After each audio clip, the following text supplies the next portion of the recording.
Hello, everyone. Welcome to the Glenwood Elementary Volunteer Training. We are so excited to have volunteers back on our campus. We rely on volunteers to do many of the things that we just don't have the staffing capacity to do. A lot of classroom help, preparing materials, working and listening to kids read, playing with kids out on the playground and leading some games, helping with extra supervision. There are so many opportunities for you to volunteer here at Glenwood, and we can't wait to get started. Our volunteer requirements are that all volunteers must reapply. During the COVID time, that was a 2-year lapse, and so all volunteers have expired. And so if you would like to volunteer here at Glenwood, you must reapply. All volunteers must also be fully vaccinated or have gone through the waiver process. The complete registration form and safe visitor background check, and all of that information is on the district website that is linked here. What's the difference between a volunteer and a visitor? Volunteers are here for a specific purpose. They support the teacher by fulfilling specific roles and supporting activities, preparing materials for lessons, so that might have you be in the classroom or in the workroom, or assisting in a learning environment under the direction of a teacher or staff, like on the playground or in the lunchroom. That's different than being a visitor when you come here to enjoy a choir performance or some sort of school activity. You're not supervising students when you are a visitor, but when you're a volunteer, we consider you to be part of our staff family, and there are additional responsibilities. We welcome and encourage visits to our school by volunteers to support student learning. Visitors, other than invited guests or volunteers, are still not permitted access to our building during the school day. And so it must be clear that volunteers are to be pre-arranged, pre-scheduled, and only permitted on campus by authorization of the office staff and principal. Invited guests include family and friends that would be here for student performances and assemblies, PTA-sponsored events, or pre-scheduled meetings. Those are the difference between visitors and volunteers in your role and what requires an invitation and pre-schedule versus an open forum. And thank you for signing up in the office and sign in when you arrive and when you leave. When you're out volunteering, you need to make sure that you bring photo identification when you report to the office. We use a safe visitor system that you will be screened through, and that is right at the front office. Visitors are given an ID badge indicating that you are a visitor on campus, and that must be worn and visible at all times. You are to report to the room or area where you will do your volunteer work, and that is the area that you're expected to stay within, not having free access to the whole campus. You're going to conduct your volunteer responsibilities, checking in and out of the front office and returning that badge. And please make sure that you're arranging for alternate care for siblings. We are unable to have our pre-gators, our young gators here on campus.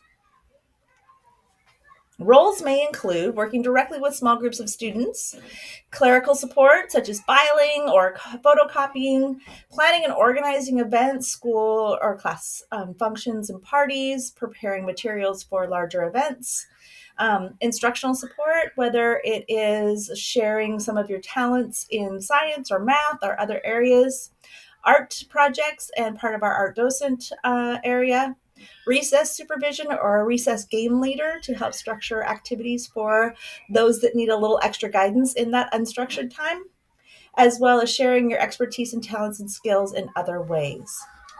Roles in the classroom are dependent upon the teacher and the need for their unique room. Your responsibilities will include sticking to the purpose of your role and why you are here for that volunteer time, and to keep student and staff interactions positive, maintaining confidentiality of sensitive information if encountered. We need to make sure that our students' privacy is kept with the utmost precautions, and we need to make sure that nothing is shared if you do become privy to information while here. Nurture professional and collegial relationships with the teacher, noting that this is not the time for a conference about your own student. This is a time for you to have that professional collaborative relationship with the teacher as a volunteer, because you're here to support learning and to have fun. Effective ways to interact with students. So these are some suggestions to think about. Positive reinforcement, we have a system called Gator Greats. These are little tickets that can be turned in and drawn for prizes. These are great motivators for making sure that our Gators are being safe, respectful, and responsible. Above all else, patience is key, and knowing when the adult needs a break as much as the student needs a break, and being able to tap in support in that case. Positive encouragement in all areas. Teaching and facilitating instead of showing and doing, really helping guide in that gradual release of responsibility to the students, helping them become the learner and directing their own learning. Getting to know individual students and building relationships with them. Relationships are key and so important in our foundation, and we want to make sure that you have the opportunity to build those relationships as well. Please make sure you are reliable and predictable if you sign up for a time and date that you are here and carrying out those duties. And don't forget to smile, because the mirror is what the students see, and if they're smiling at you, they want to see a smile back. Discipline. We need to make sure that we are not putting our volunteers in a direct discipline rule, but rather redirecting them to a paraeducator or a teacher. You do, though, have that supervising capacity at times to make sure that we're respecting each learner and that each learner is being respected by their peers, providing students with choices, and not creating a power struggle between you and the student. Working with the teacher to set those boundaries and expectations for your work. And so sometimes that would require you to not be involved at all in discipline. Sometimes it might require you to have some expectations of behavior while working in a small group. We want to make sure we are upholding the school rules and policies, and that safe, respectful, responsible language is our universal language that we use to describe our expectations for students. It is not the responsibility of the volunteer to handle discipline any further. This is the job of the teacher or the paraeducator, so please turn over any concerns to them. Direct your concerns to the appropriate staff, and do not engage with the student if it is an extreme discipline case.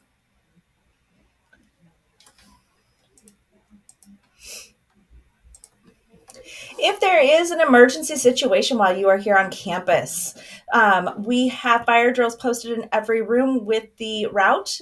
You need to stay with the kids that you are with and get to the nearest staff member and find the nearest exit and evacuate. Find the teacher only if it's safe. If you need to evacuate a group of students on your own, then please feel free to do that and have license to do that. Notify a staff member as soon as you are able to rejoin the students you have in your care with the rest of their class. Earthquake drills, we move away from anything that could be falling, and we practice our duck and cover, getting under something that is safe and sturdy, holding on with one hand and placing the other hand behind our head and neck to try to cover our head as best we possibly can. Then we exit the building when it is safe and told to do so.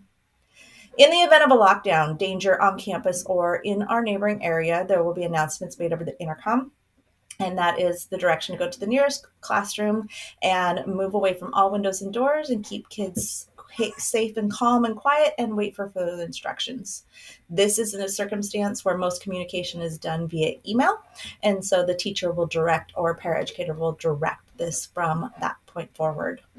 If there is a weather emergency and you're volunteering on our playground, lightning in particular, the whistles will blow, and at that time students are to move directly to a covered area and get out of the direct path of lightning, and then they will be escorted back to their classroom. One thing that is important to remember is personal space. When working with students, especially in a small group, we want to make sure we're allowing for personal space between you and students. Right now, we are still practicing social distancing, and so we want to make sure not only for COVID safety, but also for that respecting of just natural boundaries that we keep personal space between you and a student. Permissible physical contact at school may be different than the way you practice at home, showing appreciation or affection or cheering a growth or a win. We can give high fives and fist bumps to celebrate, but please refrain from picking any students up, hugging students, or other touching that is not incidental. We want to maximize boundaries for your effectiveness as a volunteer. We need to maintain appropriate boundaries. This includes with your own child as well as the other students.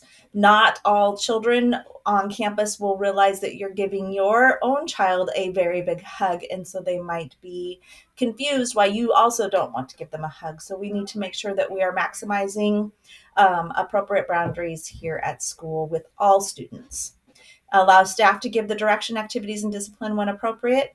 Treat your child like any other student on campus or in the classroom, and redirect your child if they're trying to engage to you as a parent rather than a volunteer. It is always important to have this conversation the night before or in the morning to make sure they understand that your role might be different today. Harassment, intimidation, and bullying, a student or adult. If there is a case where you feel like there is a student being bullied, harassed, or intimidated, please report this to the teacher or office person that is supervising you or directly to the principal. The board policy for harassment, intimidation, bullying is linked here. Our goal is to make sure that everyone is safe in and surrounding our school and that everyone feels like they belong. If you have reasonable cause to believe that a child has suffered abuse, neglect, or exploitation, it is your job to report this to the school administrator or teacher, and we will follow our legal mandates as a mandatory reporter in these situations. You are not responsible to investigate any allegations or perceptions, and we thank you for maintaining confidentiality in these matters.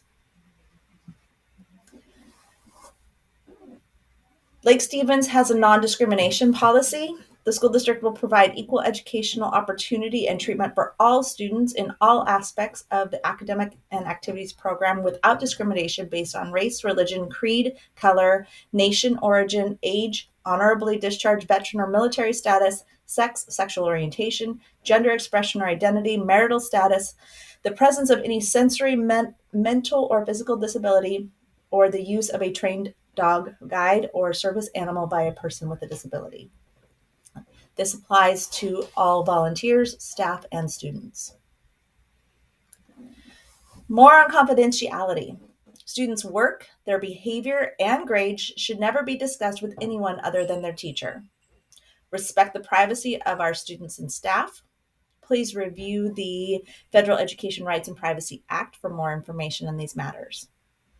Volunteers may or may not encounter sensitive and confidential information about students as you're part of the daily ongoings here at Glenwood. It is important that we maintain students' confidentiality.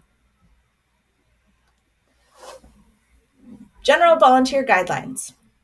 Please do ask questions, use adult restrooms, silence your cell phones. Feel free to bring food or drink for personal use that can be stored in the staff lounge. Park in our designated parking lots around school, advocate for our school and be a cheerleader, respect our teachers' spaces, and make a difference in the life of a student. Things that we'd like to refrain from would be using this time to confer about your child with any staff member, letting kids into classes without staff members present, promoting products, religious beliefs, or politics, disrupting the learning environment in any way, or using your knowledge from your role as a volunteer out in the community. At this time, this completes our training, and we invite you to complete the Glenwood Volunteer Training Questionnaire. This is a Google form, and this will need to be on file to be considered for volunteer placement here at Glenwood. Thank you for your time. Here is more information. If you would like more information, please visit the district volunteer site and complete the LSSD volunteer form. Please provide proof of vaccination or request an exemption. And any questions regarding the district volunteer processes can be directed to the phone number and email listed. Once you've completed the volunteer training and the district forms, then please watch for volunteer opportunities to sign up both here at our school and in your students' classroom. Again, we are a much stronger community of learners with you as a volunteer here to support student success, and we thank you for taking the time. Have a good day.